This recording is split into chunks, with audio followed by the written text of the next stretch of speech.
أعوذ بالله من الشيطان الرجيم پناه وړم الله تعالی شړل شوی شیطان څخه. بسم الله الرحمن الرحيم د الله په نوم چې ډیر زیات مهربان پوره رحم لرونکی دی. ولو أنا كتبنا عليهم أن اقتلوا أنفسكم أو اخرجوا من دياركم ما فعلوه إلا قليل منهم ولو أنهم فعلوا ما يوعظون به لكان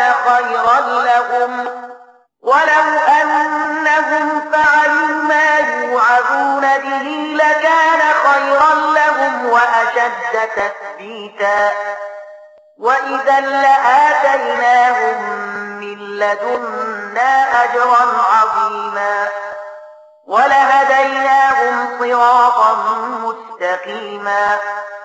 که موږ هغو ته حکم کړی وای چې خپل ځانونه ووژنئ یا له خپلو کورونو څخه ووځئ، نو له هغو څخه به ډېرو لږو کسانو پرې عمل کړی وای. په داسې حال کې کوم نصیحت چې هغو ته کول کیږي، که دوی پر هغه عمل کړی وای، نو دا به د دوی لپاره د ډېر ښه والي او زیاتې ډاډینې موجب و.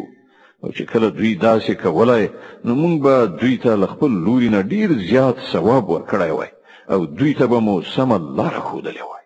ومن يطع الله والرسول فأولئك مع الذين أنعم الله عليهم من النبيين والصديقين والشهداء والصالحين وحسن أولئك رفيقا. څوک چې د الله او پیغمبر اطاعت وکړي، دوی به د هغو خلکو ملګري وي چې پر هغو باندې الله پیرزوینه کړې ده، یعنی پیغمبران، صدیقان، شهیدان او صالحان. څومره ښه ده دا ملګرتیا چې چاته په برخه شي. ذلك الفضل من الله وكفى بالله عليما. دا حقیقي پیرزوینه ده چې د الله له لوري کیږي او د حقیقت پوهنې لپاره یوازې د الله علم کافی دی. يا أيها الذين آمنوا خذوا حذركم فانفروا ثبات أو انفروا جميعا. ای مؤمنانو، هر وخت مقابلې لپاره چمتو اوسئ.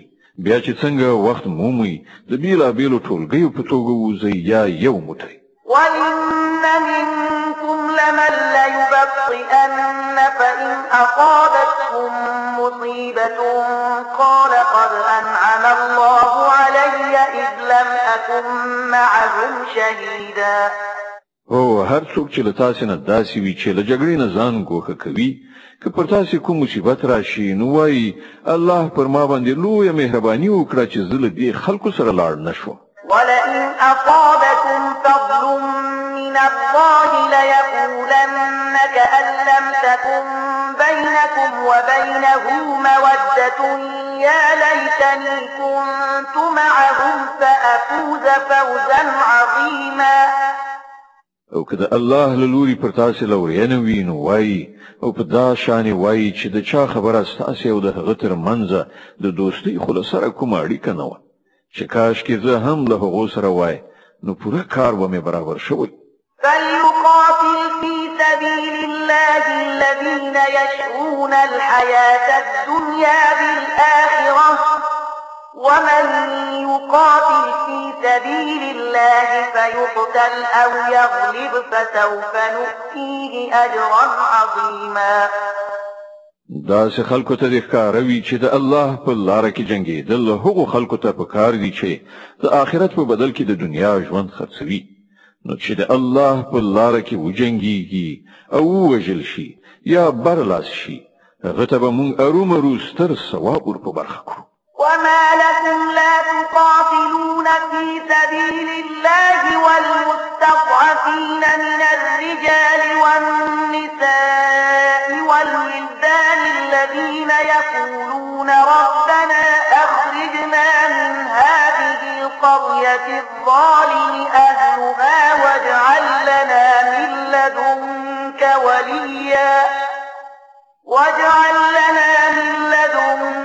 وليا واجعل لنا من لدنك نصيرا. نصيرا. آخر څه دلیل دی چې تاسو د الله په لار کې د هغو بېوسې نارینهو ښځو او ماشومانو په خاطر نه جنګیږئ چې کمزوري کړای شوي دي، تر فشار لاندې نیول شوي دي او فریادونه کوي چې خدایه موږ له دې وطنه چې اوسیدونکي ظالمان دي وباسي او له خپل لوري نه زموږ کوم سرپرست او مرستندوی پیدا کړي. الذين آمنوا يقاتلون في سبيل الله والذين كفروا يقاتلون في سبيل الطاغوت فقاتلوا أولياء الشيطان إن كيد الشيطان كان ضعيفا. کوم خلکو چې د ایمان لاره غوره کړې ده هغوی د الله په لاره کې جنګیږي او کوم کسانو چې د کفر لاره غوره کړې ده هغوی د طاغوت یعنی شیطان په لاره کې جنګیږي. د شیطان له ملګرو سره وجنګیږي او باور ولرئ چې د شیطان د سیسې په حقیقت کې ډېرې کمزوري دي. ألم تر إلى الذين قيل لهم كفوا أيديكم وأقيموا الصلاة وآتوا الزكاة فلما كتب عليهم القتال إذا فريق منهم يخشون الناس كخشية الله أو أشد خشية وقالوا ربنا لم كتبت علينا القتال لولا أخرتنا إلى أجل قريب قل متاع الدنيا قليل والآخرة خير لمن اتقى ولا تظلمون فتيلا. تا هغو خلکو ته کتلی دي چې هغو ته ویل شوي وو چې خپل لاسونه له جنګ نه منع کړئ، لمونځ قایم کړئ او زکات ورکړئ. اوس چې هغو ته د جنګېدو امر وشو نو له هغو څخه یوه ډله له خلکو څخه داسې ویریږي لکه څنګه چې د خدایه ویره پکار ده یا له دې نه هم څه زیاته. وایي خدایه تا پر موږ باندې ولې د جنګېدو امر ولیکه؟ ولې دې موږ ته لږ څه نور مهلت رانه کړ؟